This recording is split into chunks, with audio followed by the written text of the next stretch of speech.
இல்லம்மா நீ டிவி தானே பாத்துட்டு இருந்த. நான் இந்த ட்ரெஸ் எல்லாம் கொஞ்சம் மடிச்சு வச்சுட்டு இருந்தேன். இவங்க சமத்தா உட்காந்து டிவி பாத்துட்டு இருந்தாங்க.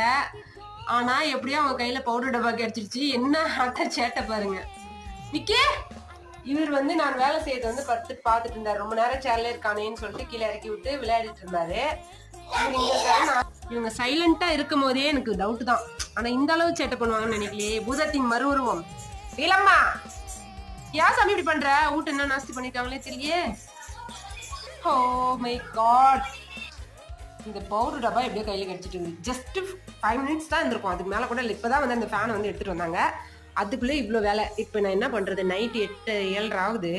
போய் குளிக்க வச்சாலும் சளி பிடிக்கும். பட் குளிக்க வச்சுதான் ஆகணும். ஏன் இப்படி பண்ற? அவர் வர்றாரு பாருங்க. இந்த கபோர்டை கிளீன் பண்ணலாம் மடிச்சு வைக்கலாம்னு நினைச்ச ஊருக்கு வந்து 3 மாசம் ஆகுதேன்னு. அதுக்குள்ளே இந்த வேலை.